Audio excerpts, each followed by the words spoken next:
Ya, terima kasih. Assalamualaikum warahmatullahi wabarakatuh dan selamat pagi. Salam kenal semuanya, teman-teman. Saya Bayu. Saya alumni Fakultas Peternakan Univalolio Kendari Sultra. Ini dapat infonya, alhamdulillah, terima kasih banyak atas kesempatannya untuk sharing agendanya. Ini mohon maaf lagi terlambat soalnya lagi ada acara online dan satu lain hal. Ini tentang permasalahan tentang branding ya, branding kemudian lebih ke arah bagaimana produk makanan itu dia membentuk kekuatan dalam meningkatkan khas komoditasnya ataupun inovasinya. Tapi di sini yang jadi Bayu pikir itu adalah permasalahan tentang bagaimana meningkatkan produk lokal ini bisa bertahan di tingkat yang lebih baik begitu.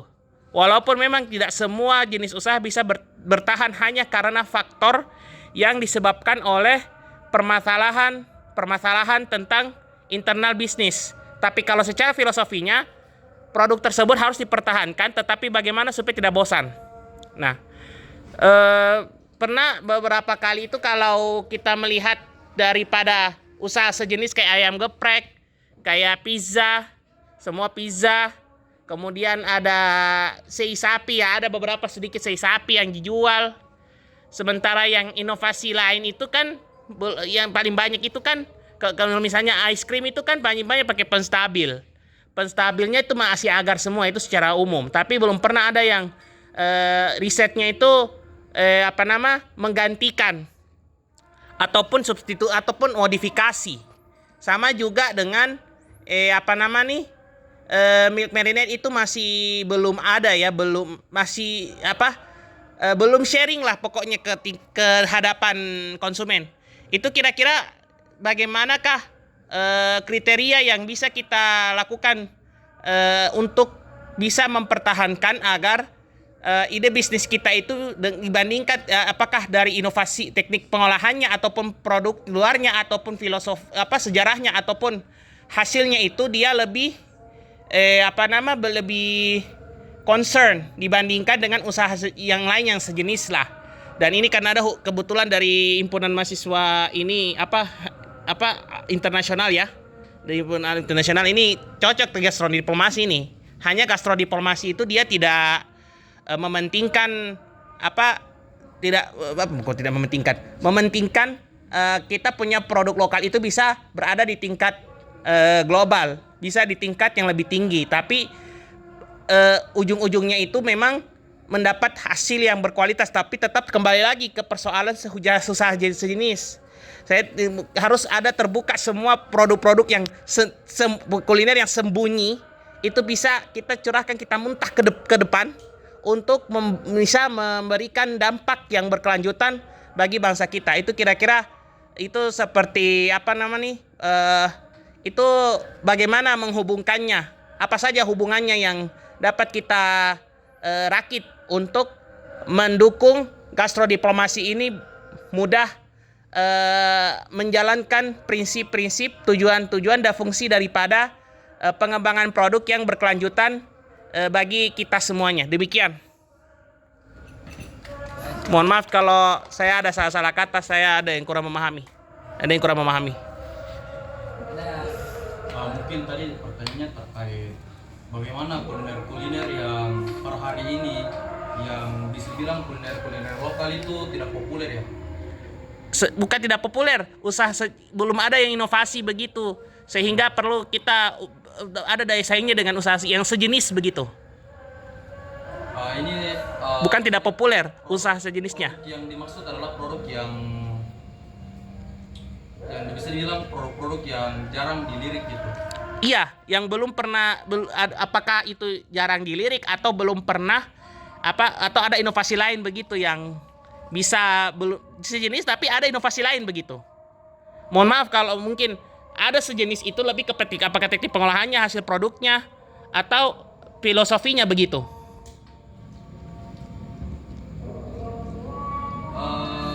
Kalau mungkin terkait bagaimana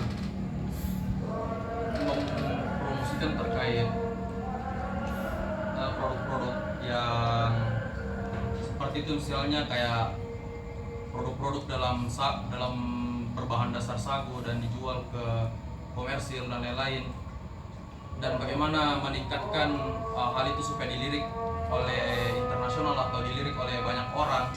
Mungkin saya kembali lagi ke sebuah faktor struktural yang terjadi, karena kayak gini Kak, mungkin ilmu di sini kurang sih, tapi makanan-makanan, mungkin kalau makanan-makanan yang saya maksud itu adalah makanan-makanan tradisional. Iya, Itu bisa per hari ini tuh, profesional atau modern. orang kurang meliriknya gitu, karena kita terlalu terpapar dengan budaya-budaya luar. Iya, Budaya luar seperti Korean Wave kah, atau dari China kah, atau fast food dari fast food iya. itu Atau kita kue. terpapar itu secara terus menerus 24/7 di HP. Dan Betul. kita kurang terlirik, kurang terpapar dengan produk-produk yang sebenarnya itu adalah produk yang sangat cocok untuk diri kita sendiri gitu. Untuk diri kita Orang-orang sendiri juga. yang di daerah-daerah yang daerahnya biasanya penghasil sagu, tapi per hari ini mereka pun bahkan kurang mengkonsumsi hal itu dikarenakan memang terpapar oleh budaya-budaya asing yang memperkenalkan produk-produk yang sebenarnya jauh dari jati diri mereka sendiri. Jati diri Nah, dari bangsa. yang menjadi masalah juga adalah bagi saya pemerintah kurang mempromosikan juga terkait produk-produk yang berbahan dasar dari itu, karena dari awal Iya. mereka Lebih ke makanan lokalnya, bukan bahan. makanan yang memang populer di dunia luar. Maksudnya contohnya kita ambil beras contohnya. Ya, Mereka lebih mempromosikan beras dibanding sagu gitu. Mereka lebih mempromosikan Indomie instan gitu ya, ke Itu. mereka. Indomie. Mereka jarang memperlihatkan makanan-makanan tradisional yang sebenarnya kalau saya sendiri ya, makanan tradisional itu bisa memiliki potensi besar untuk dikenal di dunia luar gitu ya. Bahkan kita bisa saja orang-orang mungkin di bagian dunia lain, oh ternyata ada makanan begini gitu. Iya. Tapi memang kurang dipromosikan aja sih. Kurang orang-orang yang memperlihatkan makanan itu, kurang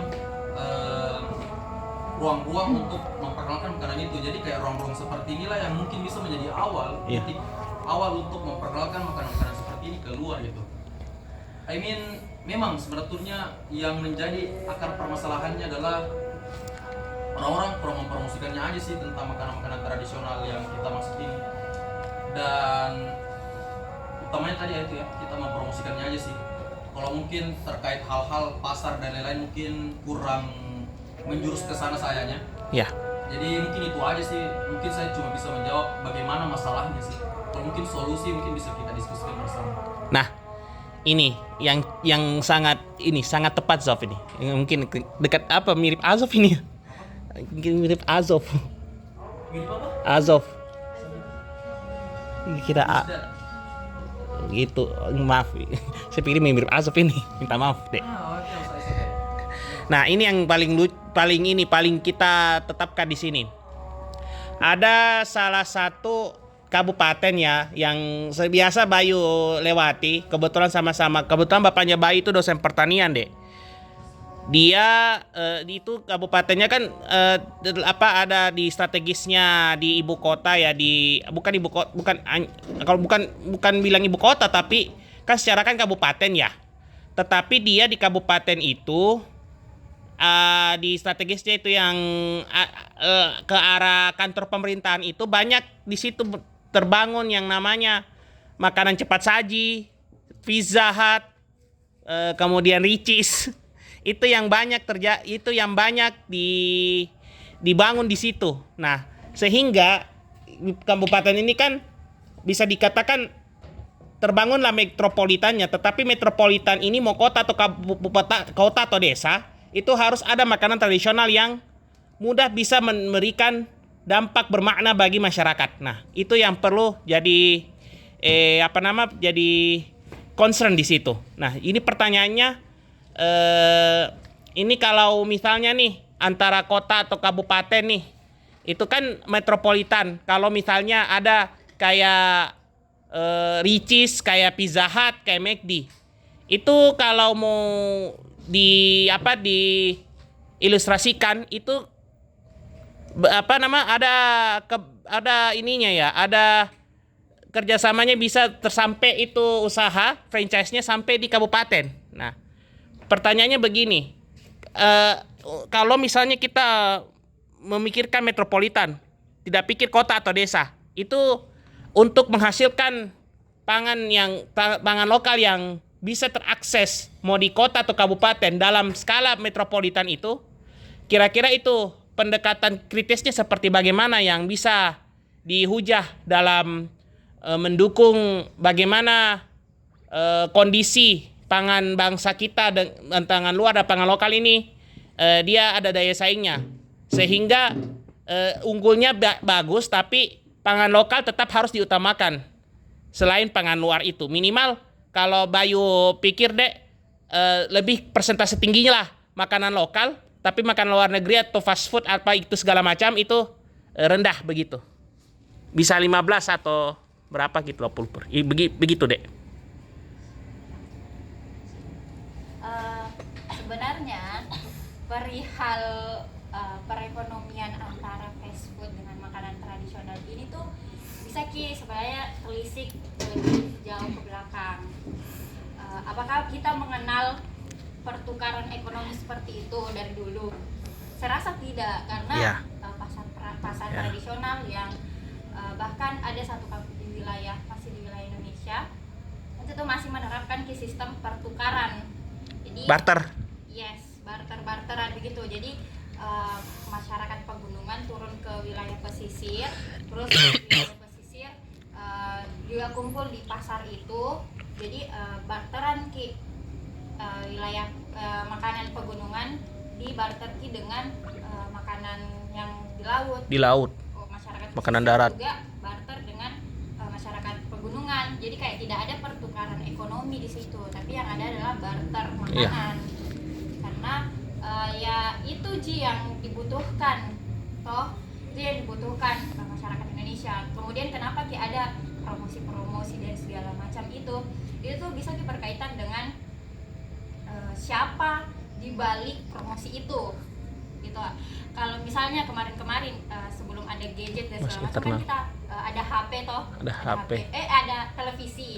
Nah, televisi itu bukan cuma serta-merta orang Indonesia yang pegang, kayak RCTI misalnya.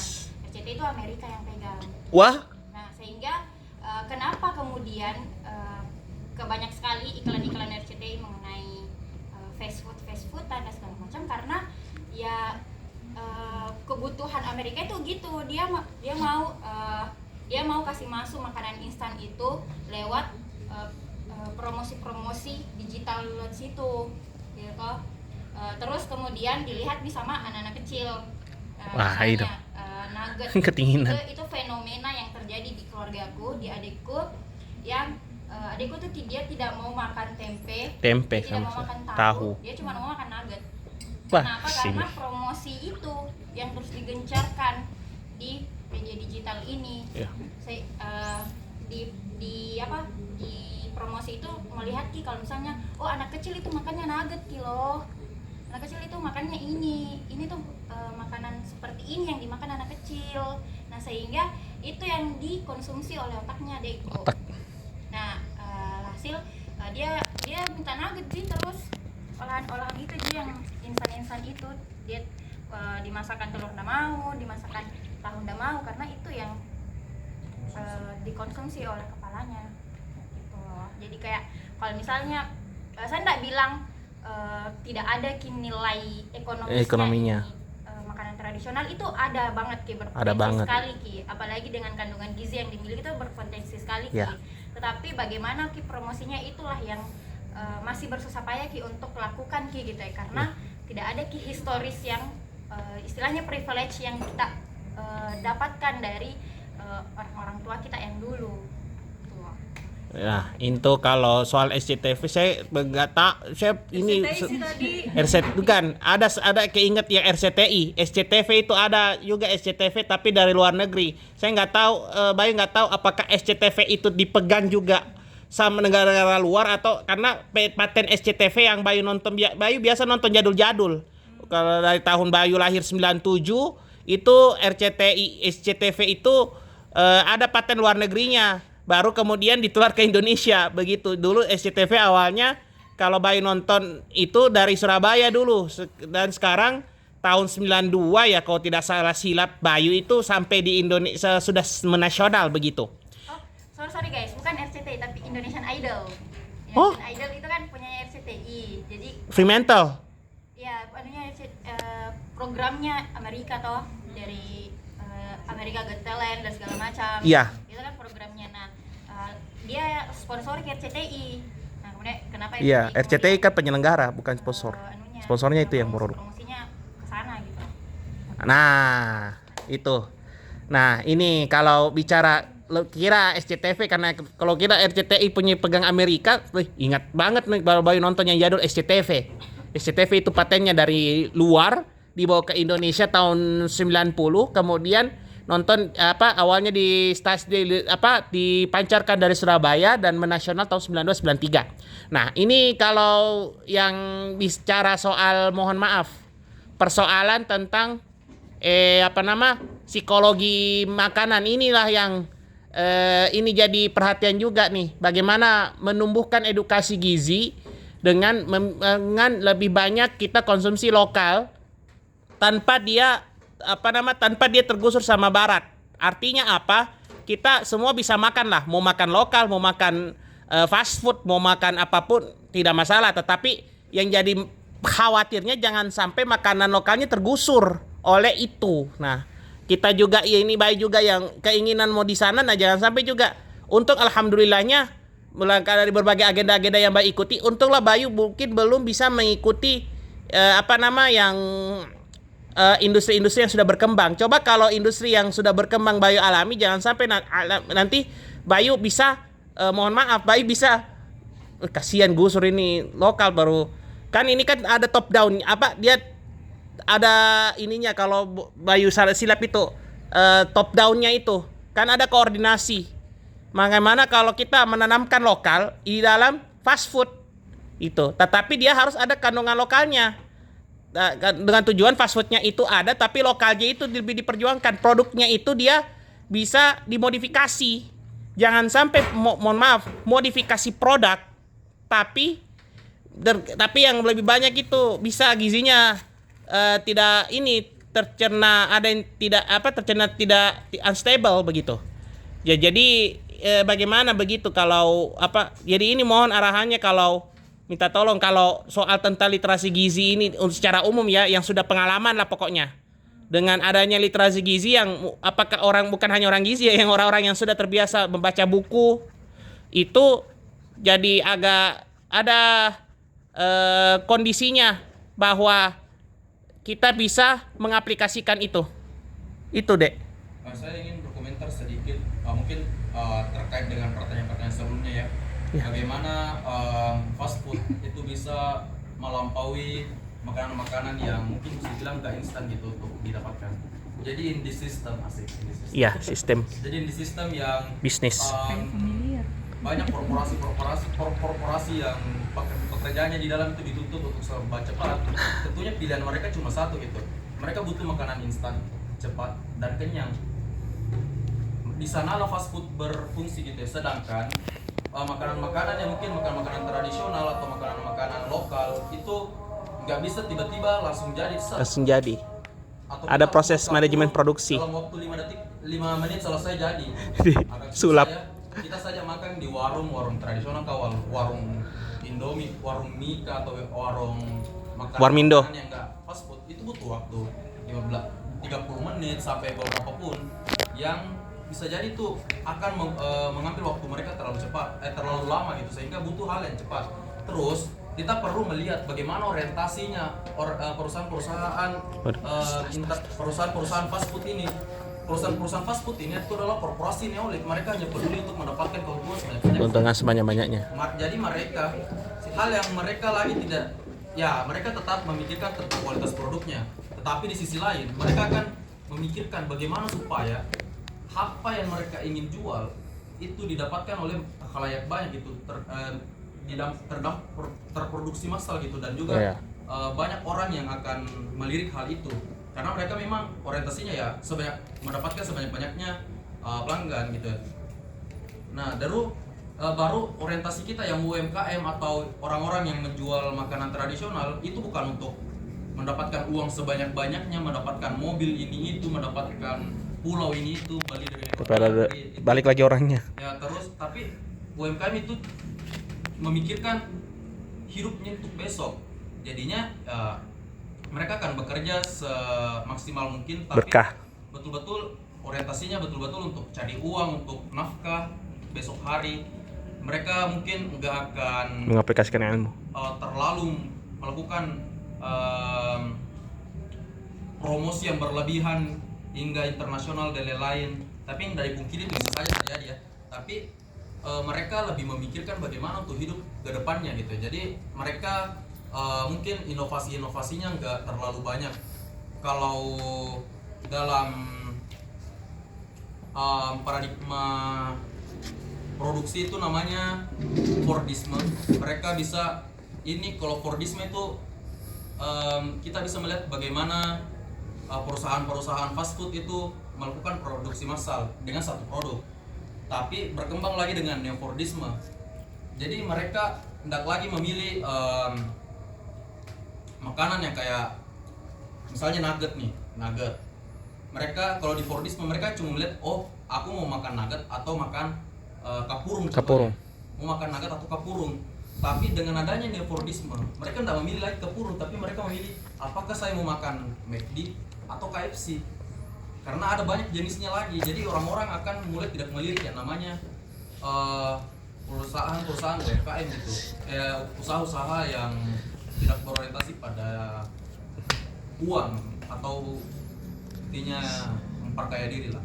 Mungkin itu sih maksudnya kayak memang in the system ya. Iya, sistemnya. Butuhkan segala cepat. Fast food akan mendahului gitu ya.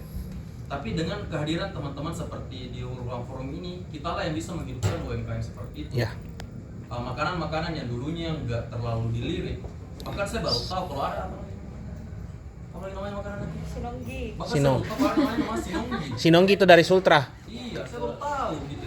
Iya. Makanya Sama dengan makanya kapurung. tempat-tempat begini kita bisa mempromosikan. Bahasa daerahnya itu yang Iya. khas banget. Like-nya sudah berapa IG like-nya itu? Mungkin ada 80-an, ada 80 orang yang tahu kalau ada namanya makanan sinonggi. Nah, Jadi masukku dengan kita menghadirkan lebih banyak ruang seperti ini, kita bisa mempromosikan makanan-makanan ini gitu. Itu sih. Iya. Kita enggak tahu sih kalau ada lagi perusahaan. Siapa tahu pemerintah mendukung ki sinonggi. amin. Bisa Amin. jadi sinonggi instan nanti. Amin. Nah, Ya itu Jessica. kenapa? Mau nambah? Nah, Bayu juga ingin nanya nih. Bayu juga ingin sharing juga. Itu Bayu pernah ingat-ingat kalau bandara itu biasanya ada banyak jual seperti yang kamu sampaikan tadi. Mulai dari mohon maaf yang tadi kapurung. Kalau Bayu lihat itu di bandara itu yang Bayu lihat itu coto, iga konro, kemudian dan lain-lain lah begitu. Tapi dia harganya tinggi dan banyak yang nggak mampu makan, apalagi kalau yang belum mampu makan pagi karena terburu-buru dengan perjalanan. Jadi waktu perjalanan sehingga penjualan itu yang di bandara itu saya nggak tahu ya apakah bisa bilang fast food atau bukan ya. Bayu nggak mau menjustify, tetapi Bayu cerita berdasarkan apa yang Bayu alami begitu. Kalau membeli barang di bandara harganya tinggi sekali karena banyak faktor. Kalau menurut Bayu pandangannya ada yang lebih kepada lapaknya, ada lapak yaitu lapak, kemudian kontrak, kemudian bagaimana akses bahan bakunya, kemudian bagaimana kepuasan pelanggannya dan itu 4 faktor yang Bayu tahu gitu. Nah, Bayu berpikir juga sebenarnya ingin makan di bandara, tetapi karena tingginya harga jadi kurang minat begitu. Ya, itulah yang Bayu pikirkan juga sama dengan yang kamu cerita tadi itu, yang sistem. Nah, ini juga di bandara juga perlu sistem juga begitu. Di mana-mana pun kereta itu sistem juga. Kalau beli kayak instan itu yang mohon maaf yang pop mie itu kan 20-an ribu begitu. Apalagi kalau yang yang kitanya ada nggak tahu apa lupa itu. Tapi pada intinya ya itulah kemampuan konsumen lah untuk bisa walaupun memang ingin ngiler makan kayak konro, coto, tetapi di fasilitas tertentu itu tidak semua bisa terpuaskan karena harga tinggi. Demikian.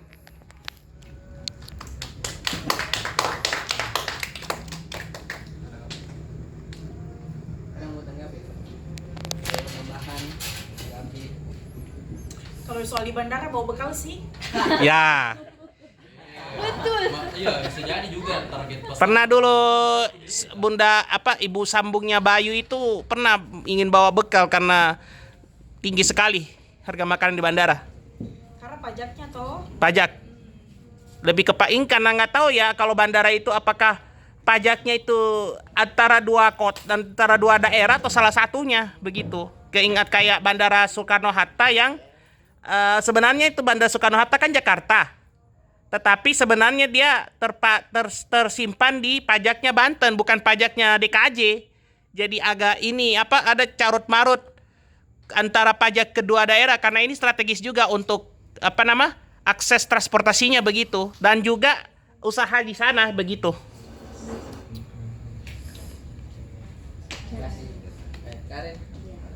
Kembali. Tadi saya senang sebenarnya dengan perkumpulan ini. Kenapa diskusi ini juga ada? Karena mungkin keresahan kita bersama ya. Maksudnya beberapa perkumpulan itu sering sekali membahas soal kapitalisme, ketidakadilan ekonomi dan lain-lain. Betul. Dan itu jarang sekali menjurus ke makanan gitu. Apa yang kita makan. Kadang kita membahas kapitalisme di kampus dan di luar kita dengan bangganya membuat IG story makan sushi misalnya di mall dan lain-lain. Padahal ternyata kapitalisme ini menjurus ke semua lini gitu loh. Apa yang ada di piring tak kayak tadi Kak Selaku bilang sebelum sampai ke piringnya kita itu melalui proses yang sangat panjang toh. Iya. Terus saya mau menanggapi Hulu ke hilir. soal negara itu tidak mempromosikan pangan lokal. Kalau saya pribadi sama sekali tidak berharap sama negara mau mempromosikan itu. Karena negara kan pakai emang logika pasar gitu loh. Negara tuh punya kepentingan. Lebih ke produknya bukan ininya bahan bakunya. Sorot tuh Karena adalah bahan baku tuh penting. bagaimana pendidikan kritisnya kita membangun perspektif gitu ke kita sesama kita gitu. Nggak perlu berharap ke negara karena memang saya kayaknya tingkat kepercayaanku ke negara itu tidak bisa diharap. Gitu.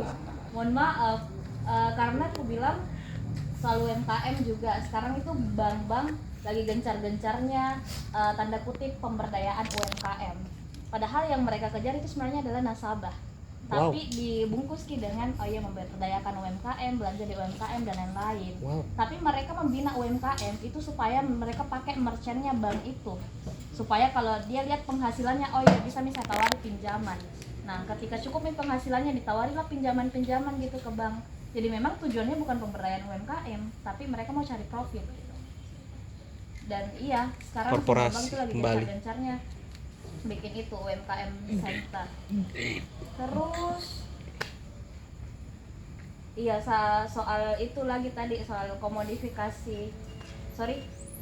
improvisasi ini ya pangan lokal sama fast food. Iya.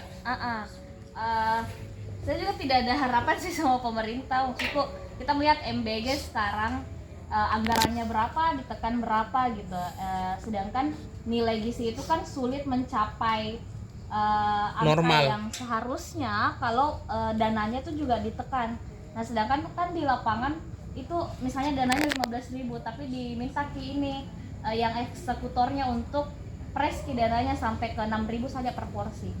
6.000 itu bisa dapat apa dalam satu porsi makanan? Bukan hanya masalah 15.000-nya, UPF-nya masih ada. Padahal harusnya itu makanannya itu yang bergizi banget, bukan yang kayak tenggo. Walaupun kita juga sering makan tenggo, sering makan minum susu per perisa, sering juga kita makan yang mohon maaf ya yang kayak kalau buah ya masih mending, buah apel kemudian kelengkeng masih mending, tapi kalau yang ada ininya nah itu yang jadi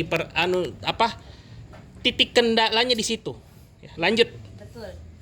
Dan harapanku adalah setelah diskusi ini, maksudku saya tuh membayangkan sekali banyak orang-orang yang membahas soal pangan. Mungkin hari ini yang dikenal di Makassar memo dapur kan, maksudku lebih bagus kan kalau banyak memo dapur gitu menyebar di Makassar dan di Amin, kota-kota lain. amin. Karena orang-orang tuh tidak sadar kita sedang dijajah secara makanan, padahal kan kita semua butuh makan gitu. Kita tidak sadar kapitalisme itu ada di sepiring satu porsi makanan itu yang kita makan setiap harinya, 3 porsi ya setiap hari kayak gitu-gitu. Jadi beberapa wacana yang kita pelajari itu belum banyak menurutku sih membahas soal makanan itu sendiri, padahal itu yang paling dekat sama kita. Itu aja sih. Alright. Jadi kita sudah sampai di penghujung sesi diskusi hari ini. Terima kasih semua yang sudah mau datang menyebutkan diri, masih sudah mau melingkar dan berdiskusi untuk hari ini. Mungkin sebelum Sama-sama. diskusinya saya tidak tutup, nah saya cuma mundur sebagai moderator. Kalau teman-teman masih mau diskusi habis ini, gaskan saja. Saya mau masa-masa. Ya, teman-teman ya, dari kegiatannya habis ini tuh bicara. Nah, ini saya mau cerita juga, Dek. Ini sebenarnya baik setelah ini pulang karena juga ada itu makan tapi nah di saat di rumah itu ada kayak mohon maaf rendang ayam, kemarin rendang sapi, sekarang rendang ayam. Nah, jangan sampai ini kalau kita pengen lokal sendiri saja kita nggak tahu gimana kalau kita makan mohon maaf rendang. Sedangkan ini di rumah rumah itu jarang ada bumbu coto tapi nggak pernah pakai.